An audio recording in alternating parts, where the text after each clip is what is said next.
өмірімді өзгерткен қасірет. Менің әу бастағы таңдаған мамандығым физика пәнінің мұғалімі болатын. Бірақ бұл мамандықпен мен еш жерде жұмыс істеп үлгермедім. Ойламаған жерден осы салаға келдім. Қалай дейсіз бе? Ол да бір хикая.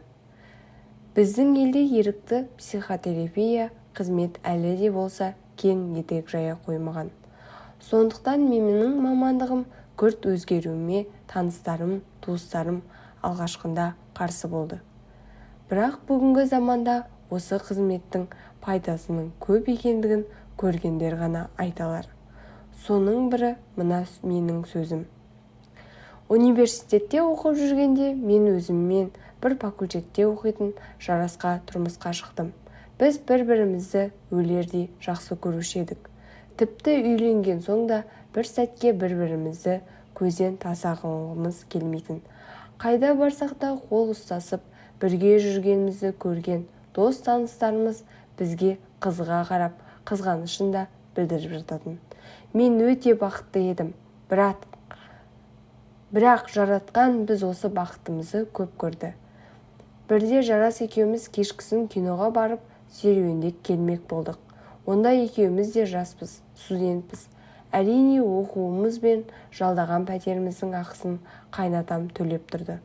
Дегенмен басқа қажеттілігіміз жетіп артылатын. Сондықтан Жарас отбасымызды асырау үшін сабақтан соң бір мекемеде қосымша жұмыс істейтін. Яғни бұлай серуендеуге көп мүмкіндігіміз бола бермеуші еді. Әйтеуір сол күні неге екенін білмеймін, Жарас жұмысынан ертерек сұранып келіпті. Бүгін екеуміз бірге болайықшы, сені қатты сағынып кеттім деді. Мен бақыттан басым айналып, ештеңеден күдік алмаппын. Солай екеуміз қол ұстасып кете бардық. Киноға бардық. Сосын дәмханада отырып, кинодан алған әсерімізді бір-бірімізге жарыса әңгімеледік. Одан шыққан соң да Жарас бірден үйге қайтпай, түнгі қаланы аралап жүре тұрғысы келетінін айтты. Мен де қарсы болмадым. Сүйіктіңнің құшағында түнгі сұлулықты тамашалап жүргенге не жетсін. Осылай уақыттың қалай зырылдап өте шыққанын да байқамаппыз. Біз қарасақ, сағат түнгі 2-ні көрсетіп тұр. Көшеде адам қарасын азайтқан. Тіпті жоқ десе де болады. Біз бір-бірімізге қарап қайтайық дегенде үнсіз ұстық. Осы сәтте Жарас менің иығымнан ұстап, өзіне қаратып алды да, бетіме ұзақ тесіле қарап тұрып қалды.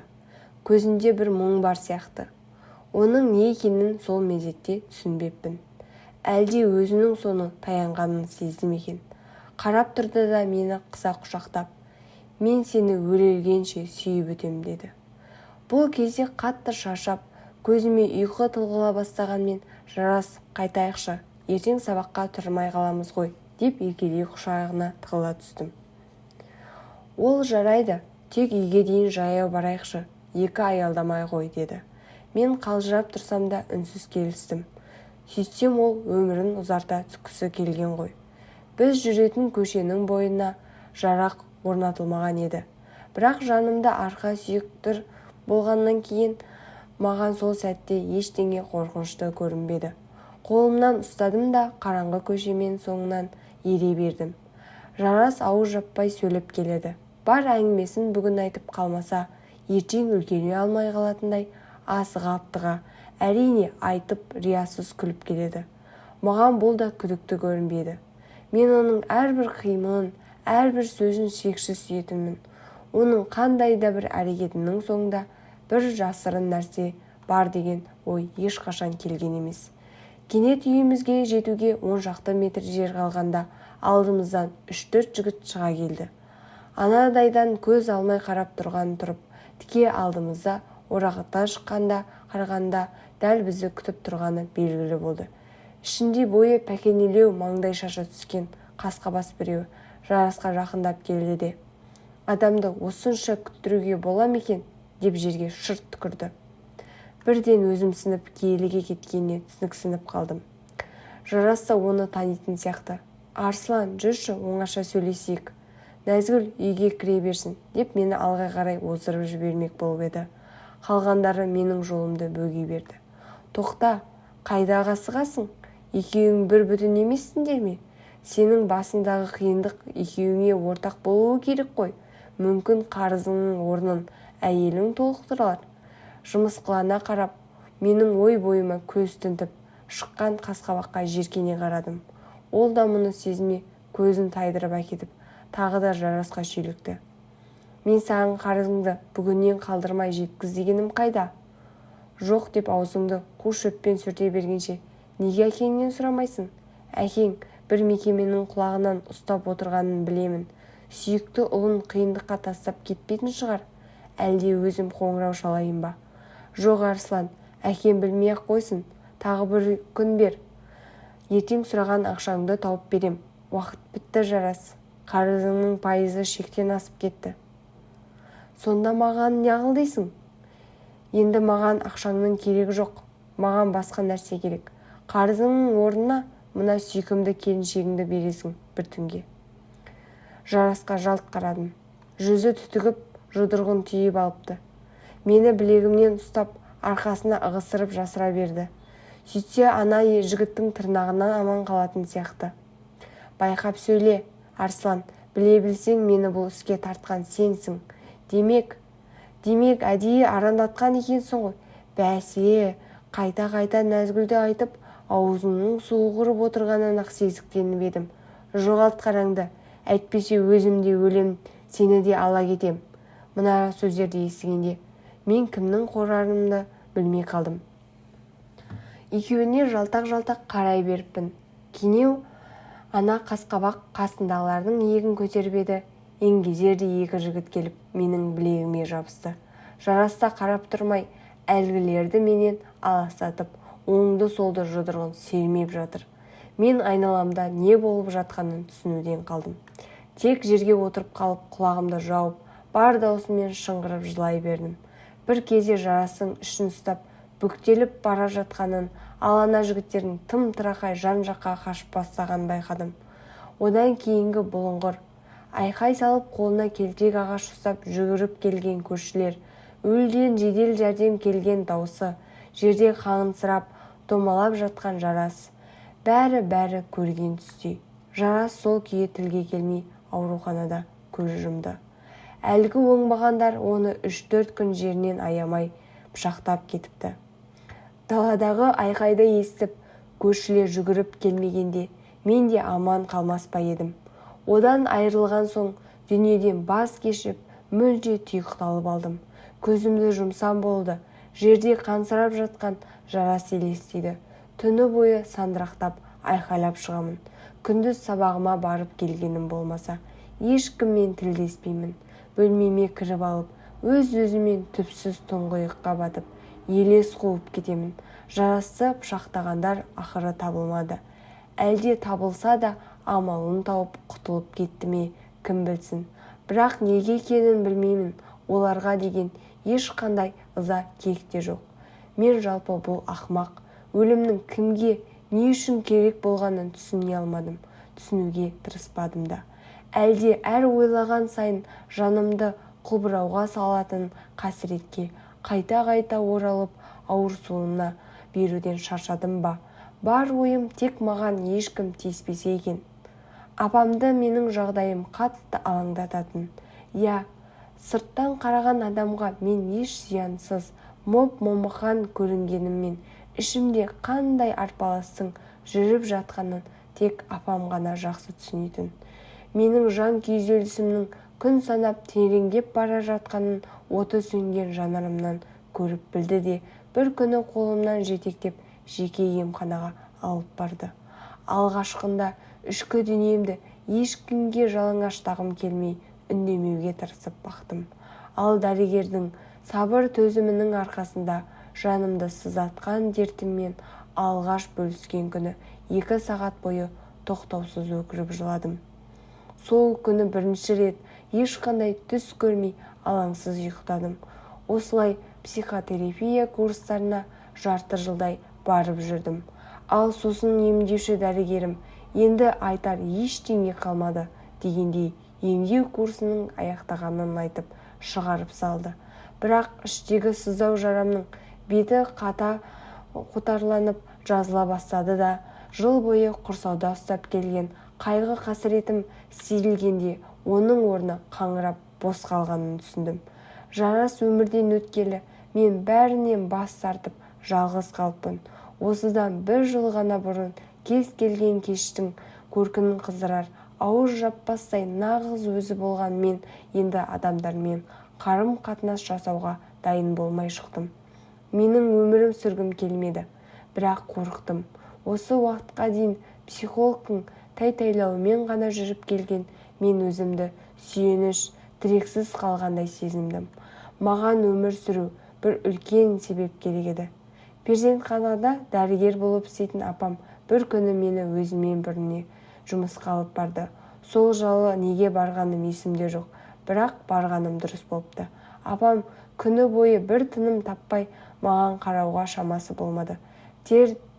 Дәрігерлер бөлмесіне бір сәт дамылдауға келгенде ғана қатты абыржып отырғанын байқадым. Менің сұраулы жүзімді байқады да сұрағымды есіртіп айтуымды күтпестен өзі әңгімелей бастады. Бүгінде бір әйел баласынан бас тарту туралы арызын жазыпты. Жас дейтін емес, жасы 30-дан. Бұдан алтын да бір қыз бар екен.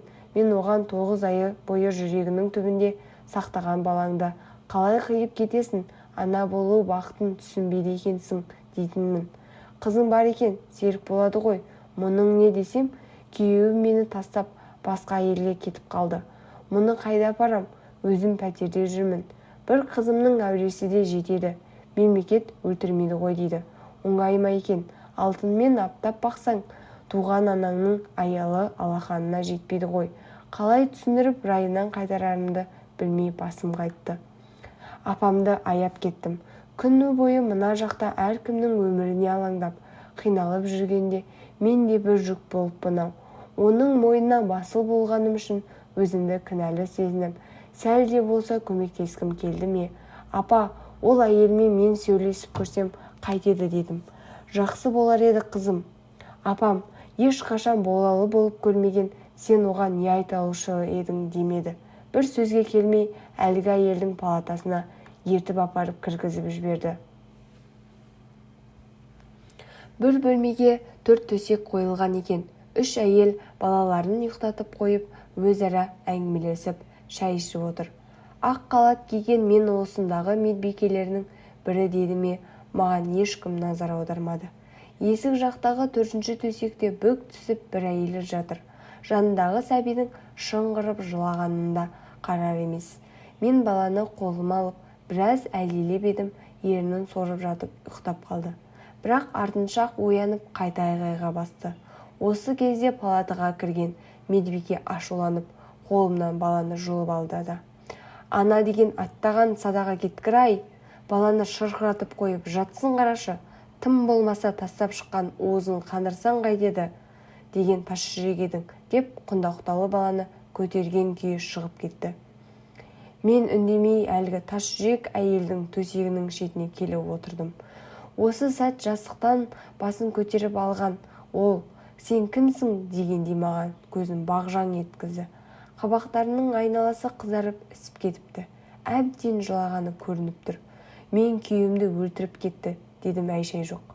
Әлгі әйел енді маған аңтарыла қарап қалыпты. Мен оның жанымнан артық сүйдім. Онсыз өмірімді елестете алмайтынмын. Ал ол мені тастап кетті. Не артынан бара алмаймын, не өмір сүре алмаймын. Қиналып кеттім. Көз жасым тарамдалып, бырт-бырт үзіліп жатыр. Жаңа ғана маған дұшпан көзбен қарап жатқан әйел атып тұрып, мені құшақтай алды. Мен жасыма тұншығып сөзімді жалғастыра бердім. Мен оны өлердей сүйетінмін. Енді оны еске түсіретін ештеңе қалмады.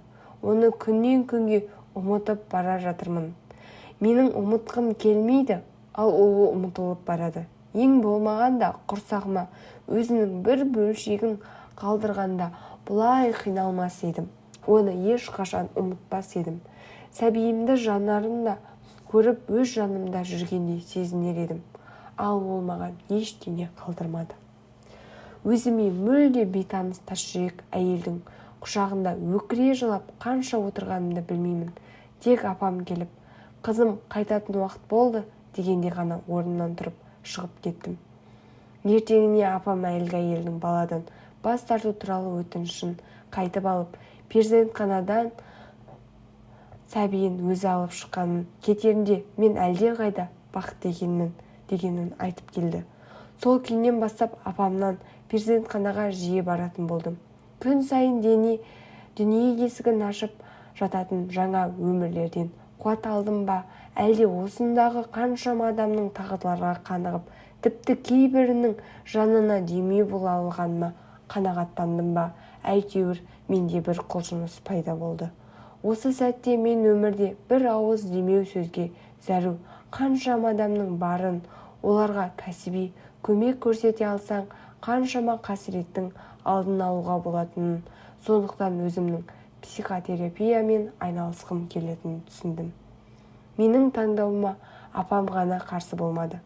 Басқалар, әкем, бауырларым, бұл кезде қатары көбейіп қалған құрбыларымның бәрі бір ауыздан бұл істен ешқандай пайда таба алмайтынымды, ешкім психологтың қызметін өз еркімен пайдаланбайтынын, болса да тек жүйкесі қатты жұқарған науқастармен жұмыс істеп, өміріме қауіп төндіруі мүмкін екенін айтып, райымнан қайтаруға тырысып бақты. Мен де айтқанымнан қайтпай, оқуымды ауыстырып, психоаналитик мамандығын игеріп шықтым. Әрине, жалғыз дипломмен ештеңеге қол жеткізе алмайтынымды жақсы түсіндім. Сондықтан осы салаға қатысты көптеген әдебиеттерді оқыдым. Интернет арқылы көптеген шетелдік психология мамандарынан тәжірибелерімен таныстым. Бірақ мұның бәрі өзім армандаған жеке психологиялық қызметін көрсету ісімен айналысу үшін жеткіліксіз болды. Менде тәжірибе жоқ болатын. Алғашқы сәтсіздік. Оқуымды бітірген соң бірден қаладағы мектептердің біріне жұмысқа орналастым. Алғашқында неден бастарымды білмей, өзге мектептердегі психолог мамандарының жұмысымен танысып көрмек болғам. Сөйтсем өзгелердің де қатырып жатқаны шамалы екен. Көбісі дәріс үстінде балаларға тек түрлі кітаптардан көшіріп алған баяндамаларын оқып беруден әрі салмайды. Енді біреулері сынып жетекшісімен сұрап, тәртібі нашар балалардың тізімін жасап, олармен сөйлескен болады.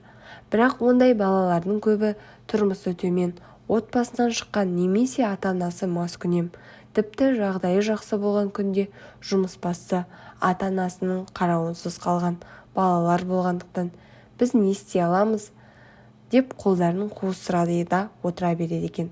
Оларға кінә арта алмаймын. Психология пәні мектептерге жаңадан еніп жатқандықтан бұл салаға келген мұғалімдердің дені мен сияқты жас мамандар тәжірибесі аз. Әр баланың өмірін терең зерттеп санасына әсер ету жолдарын іздеуге ешкім құлықты емес. Бұлай ету керектігін мен де білген жоқпын. Өзім куә болған мына бір жағдайға дейін. Бірде жоғары сыныпта оқитын Талғат есімді баланы үйіндегілер жіпке асылып тұрған жерінен тауып алғаны туралы әңгіме құлағыма жетті. Бірақ Құдай сақтап әйтеуір аман қалыпты. Бірақ қазір балалар арасында суицид асқынып тұрғандықтан бұл бізге қатты соққы болды. Мектепте дұрыс тәрбие бермейді деген сияқты әңгімелерден қорқып, мектеп басшылары маған әлгі баламен жеке жұмыс жасауды қатаң тапсырды. Содан бірнеше күннен кейін ғана сабаққа келген Талғатты оңаша шақырып алдым да ашық әңгімеге шақырдым. Бұлай қарасаң сабырлы, ақылды бала сияқты. Ондайға барады деуге қимайсың. Бірақ бірдеңені дұрыс емес екені анық. Талғат, жағдайың жақсы ма? Дедім, бірден үркітіп алмайын деп. Жақсы апай, оны неге сұрадыңыз? Бетіме жымия қараған балаға қарап, сол әңгіменің бәрі бекер сөз емес пе екен деген күдік кірді. Мектепте балалармен қарым-қатынасың қалай? Достарың көп пе? Әрине, әлі күнге дейін ешкіммен ренжіскен емеспін. Сабақ үлгерімім де жақсы. Онысы рас, сынып жетекшісінің оның өте зейінді бала екенін, Құдай қаласа алтын белгіден үмітті екенін айтқан болатын. Ал үйіңде ше, әке-шешең ренжітпей ме? Жоқ.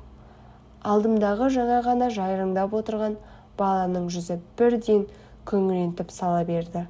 Жанды жерін енді тапқан сияқтымын. Қысылма, айта бер. Мен ешкімге тіс жармаймын. мүмкін менің бір көмегім тиер. Апай, қойыңызшы, менің кетуім керек. Талғат, менің соңғы сөзімді есікті тарс жабылған дауыс естіртпеді ме? Мен Талғатты бұдан кейін бірнеше рет шақырып әңгімеге тартпақ болып көрдім. Бірақ бұл жолы сыр алдырмай, үнемі әр нәрсені әзілдеп әңгімені бұрып отырды. Тек түсінгенім ол әкесімен бірге тұрады екен. Анасы үнемі жұмыста, бұған қарауға шамасы жоқ. Ал әкесі бір сөзбен жұмыссыз. Оған қоса ұратыны да болса керек. Бұдан басқа ештеңе біле алмадым. Бірақ бір күні ақыр сұрағымды төтесінен қойдым. Талғат, айтшы, сен неге өзіңе қол жұмсамақ болдың? Бұл жолы да әңгімеден қашар деп едім, олай болмады. Апай, білесіз бе? Мен үйде жүргенде үнемі бір қара киім киген кісі келіп, мені сарай жаққа қарай шақырады. Мен мұның дұрыс емес екенін білсем де, сол жаққа қарай барғым келеді де тұрады. Бір күні бардым да, одан кейінгісі есімде жоқ. Сол күні апам жұмыстан ерте келіп қалмағанда, мен қазір алдыңызда отырмас едім. Мұндай жағдайдан кейін қайталанбадың ма?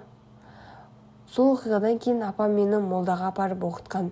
Біраз уақыт әлгі қара киімді кісі келмей жүрді де, бір күні қайта пайда болды. Мен тағы да еріп кете бардым. Кенет сарайға жақындап қалғанымда алдымнан бір ит жүгіріп шықты. Неге екенін білмеймін. Мен оның көзіне қадала қарап қалыппын. Ол менен қорқып, қыңсылап артқы аяғымен шегіне берді. Сол шегінген күйі есік алдындағы жолға шықты да көліктің астына түсіп өліп қалды. Сонда ғана есімді жиып қарасам, ауладағы кір жаятын жіпті шешіп қолыма ұстап алыппын. Ол қара киімді адам қашаннан бері пайда болды? Білмеймін, әйтеуір пайда болды. Жоқ, оның білетіні анық. Ол бірдеңені жасырады. Кімді, нені? Бірақ бұдан кейін қанша сұрасам да ештеңе айтпады. Осыдан соң Талғат бір апта бойы мектепке келмеді. Ал сосын оның өз үйінің сарайында асылып өлгені туралы хабар жетті. Мен оны ажалдан құтқарып ала алмадым. Бұл өкініш әлі күнге дейін жанымды жейді. Егер тағы біраз уақытым болғанда, мүмкін түпкі себебін анықтар ма едім. Сонда бәлкім оған көмегім тиер ме еді. Сол кезде көңілімде пайда болған күдігім рас болса, онымен өгей әкесінің арасында бірдеңе болғаны болуы мүмкін. Бәлкім тіпті зорлық көрсеткен болуы да. Бірақ енді мен оны ешқашанда біле алмаймын.